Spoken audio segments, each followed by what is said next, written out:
Olá, boa noite. Eu sou a Gabriela e hoje vamos conversar um pouquinho sobre a ciência, a tecnologia e a inovação no desenvolvimento rural da região amazônica. Bom, e antes de darmos início a falar sobre um pouquinho sobre essa obra, vamos primeiro falar sobre quem é o autor dessa obra. O autor Alfredo Kingoyama Roma, ele é descendente de japoneses e nasceu em Parintins, no Amazonas, em 8 de maio de 1947. Graduou-se em agronomia em 1970, fez mestrado em 1976 e o doutorado em economia rural na Universidade Federal de Viçosa. Atualmente, Roma ele é pesquisador da Embrapa Ocidental e também colaborador no programa de pós-graduação, na UEPA, na Universidade Estadual do Estado do Pará. Roma ele teve inúmeras premiações na sua carreira profissional e uma delas, talvez uma das mais importantes, foi o Prêmio Nacional em Ecologia em 1989. Ele atua em diversas áreas, mas sendo as principais a economia agrícola, extrativismo vegetal, a história da agricultura e também a política ambiental na região amazônica. Roma ele é autor desse texto que vamos conversar um pouquinho hoje, que é a ciência, a tecnologia e a inovação no desenvolvimento rural da região amazônica. Bom, esse texto ele faz parte do livro que se chama Políticas Públicas de Desenvolvimento Rural no Brasil. Foi publicado no ano de 2015 pela editora da UFERGS, da Universidade Federal do Rio Grande do Sul, e teve como seus organizadores a Kátia Grisa e o Sérgio Schneider.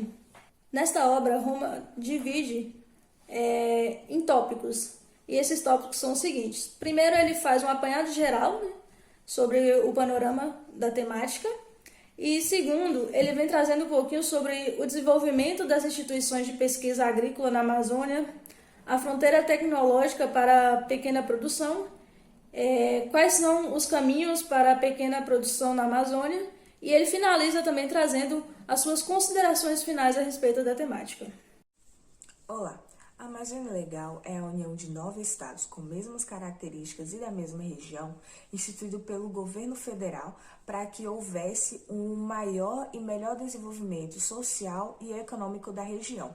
Isso porque, embora essa região ela tenha uma enorme e muito rica biodiversidade, a forma como os recursos naturais são extraídos e a falta de tecnologia é a causa da pobreza da população.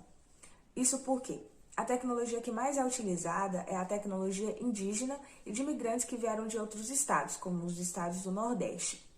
E a tecnologia menos utilizada é a tecnologia autóctone. E por isso é necessário que haja políticas agrícolas para que possa implantar as tecnologias necessárias nessa região, para que possa resolver os problemas ambientais e também socioeconômicos. Uma boa parte da renda dessa região se dá por conta da exportação dos recursos naturais.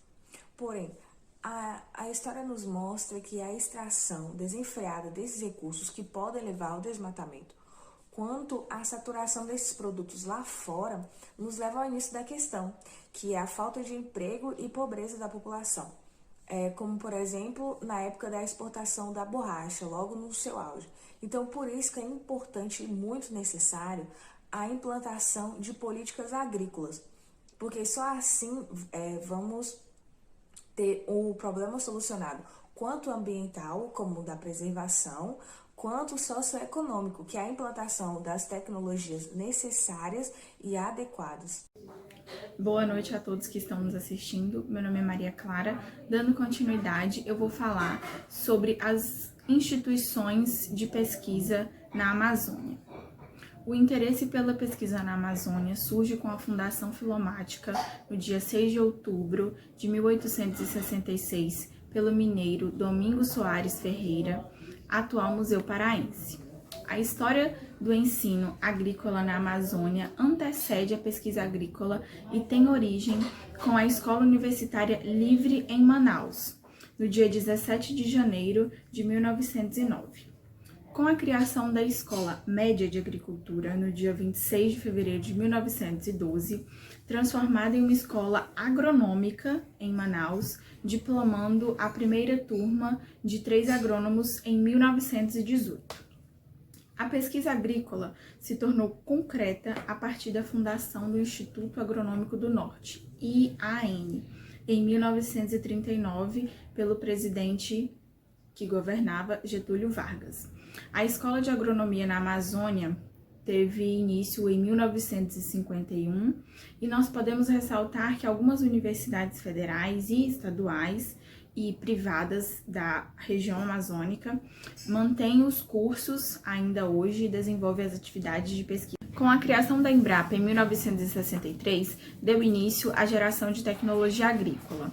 Em 1969 foi criado o Instituto de Pesquisa e Experimentação Agropecuária na Amazônia Ocidental, que seria transformado em Centro de Pesquisa da Seringueira em 1974. Dando um destaque para a fundação das ONGs, que são voltadas para o ensino de pesquisa, com o intuito do homem versus o meio ambiente, e pesquisas ambientais, que foram desenvolvidas ambas na dependência da Embrapa. O estado do Mato Grosso criou a primeira fundação de pesquisa na Amazônia Legal em 1994, para dar apoio à expansão de agricultura, seguido por Amazonas em 2002, Maranhão em 2003, o Pará, em 2007, o Amapá em 2009, Tocantins em Rondônia em 2011 e Acre em 2012. Boa noite, eu me chamo Ana Maria e agora eu vou falar um pouquinho sobre a fronteira tecnológica para a pequena produção. Então, existem diversos conhecimentos ainda utilizados hoje em dia que decorrem lá das heranças indígenas, como o cultivo e o beneficiamento de plantas, corantes, técnicas de pesca, caça, construções, mas também são muitas as introduções exóticas que ocorreram, na Amazônia e que influenciaram fortemente a economia nacional, como cafeeiro, pastagem, bubalinos, bovinos, sendo assim evidenciado nessas tabelas mostradas aqui agora. Vai ser a partir de 1980 que a Amazônia Legal vai começar a participar como um importante produtor agrícola no país, não tendo menor dúvida de que a expansão agrícola ela foi realizada com grandes custos sociais e ambientais, tendo a extração madeireira exploratória ilegal, monocultivos anuais e perenes, pecuárias, que passaram também a ser de domínio médio e de grandes produtores, tendo alguns produtores com grandes extremidades tecnológicas, alguns com sua agricultura altamente modernizada e outros com uma baixa produtividade e com destruição de recursos naturais. Em relação ao Instituto voltado para a Ciência e Tecnologia na Amazônia Legal, muitas conquistas recorreram da adaptação de tecnologia de outros lugares. Os impactos dessa ciência e tecnologia na Amazônia Legal são localizados de forma heterogênea e podem ser muito bem vistos como as grandes produções de soja, milho, algodão nos estados de Mato Grosso, Maranhão, Pará e Tocantins. Essas são algumas das tecnologias que tiveram grande impacto econômico, sendo elas vindo para a Amazônia Legal ou saindo da Amazônia Legal, que são as técnicas de plantio de pimenta do reino, a implantação de mais de 163 mil hectares de cacaueiro no Pará, Rondônia, Amazônia, Mato Grosso, 177 mil hectares de cafeeiros plantados na Amazônia Legal, 162 mil hectares de dendezeiros plantados no estado do Pará, técnicas de cultivo para feijão calpi, mandioca, milho e arroz, sistema de agricultura sem o uso de queima, manejo de pirarucu, dentre outros peixes, tecnologias voltadas ao beneficiamento de frutos nativos, pescadas, oleaginosas, domesticação de peixes amazônicos, permitindo assim que houvesse uma criação comercial em grande escala e também para pequenos criatórios. Rebanho bovino de 77 milhões de cabeça, introdução de capins africanos, criação de bubalinos no Pará e Amapá, utilização de motosserras, roçadeiras, tudo isso que ajudou a aumentar bastante a produtividade da terra e da mão de obra. Sendo assim, ocorreu um avanço de grande e médios produtores nos plantios de seringueira, açaizeiro, castanheira, guaranazeiro, mandioca, dentre várias outras coisas. E também muitos sistemas extrativos desapareceram, sendo eles em níveis locais ou regionais, por conta de substituições, mudanças de mercado, esgotamento de recursos, aspectos legais e outras atividades também. E o desinteresse dos jovens para se dedicar a essas atividades extrativas, se estima o desaparecimento dessas atividades em médio e longo prazo. Olá, boa noite. Me chamo George e hoje irei mostrar para vocês quais os caminhos, no caso, né, para a pequena produção na Amazônia. Bem, o artigo em si ele traz uma temática alegando que há sim como ter um desenvolvimento rural de forma sustentável na Amazônia, no caso, né? Adentrando as seguintes temáticas: as temáticas social, as temáticas na sustentabilidade econômica, nas temáticas ambientais e nas temáticas políticas, sempre, claro, trabalhando com as variantes de perdas e de ganhos.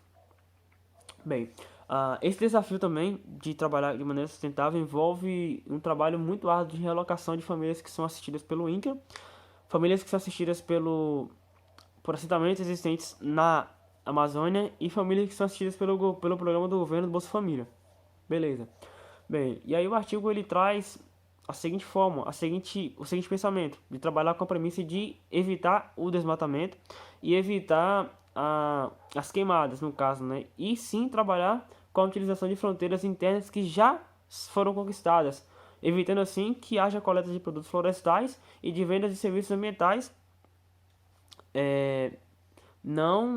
que não adentre a essa questão da pequena produção, no caso, né?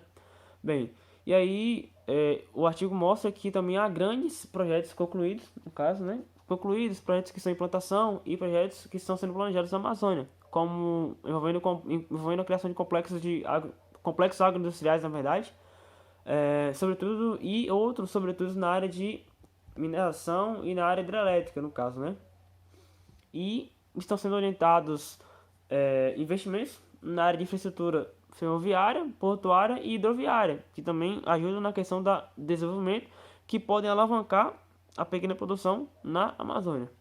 Bem, e aí essa movimentação, às vezes, acaba até gerando meio que coisas que não são bem agradáveis, no caso, né? Como a biopirataria de produtos ativos na economia regional e potenciais retiram as oportunidades de desenvolvimento regional, na agricultura regional, desenvolvimento sustentável. E aí, a maneira que o artigo mostra que esse desenvolvimento pode acontecer é de contrapor, seria de formar um parque produtivo integrado na região, envolvendo o processo produtivo e a sua verticalização. A pedagogia do mercado está introduzindo as práticas mais sustentáveis e éticas, no caso, né? Essa pedagogia. Produção de madeira, carne, óleo de nideiro, etc. E com normas estabelecidas por organizações formais, agricultura orgânica e certificadoras, que no futuro poderão ser dispensadas se todos aderirem. Essa forma de produção, pequena produção sustentável de maneira ambiental, nessas premissas que eu acabei de falar. Bom, e por fim, Roma conclui que a reduzida oferta de tecnologia na Amazônia tem sido uma das principais causas dos pesados custos sociais, econômicos e ambientais também das atividades agrícolas desenvolvidas na Amazônia. Ele diz também que há necessidade de dar mais foco para os poucos recursos, né, que são investidos em ciência e tecnologia na Amazônia Legal, e que essas metas, que tenham metas concretas, né, em curto, médio e longo prazo. E Roma diz que faz-se necessário promover principalmente o nivelamento tecnológico. Que é isso? Ele diz que é importante que o conhecimento tecnológico seja passado das pessoas que têm maior conhecimento para as pessoas que têm menos conhecimento. E, por fim, ele afirma que a economia baseada na extração de recursos naturais, aliada à escassez de tecnologias agrícolas e ambientais, são as principais causas da pobreza, da dificuldade de se criar alternativas de renda e de emprego para a população amazônica.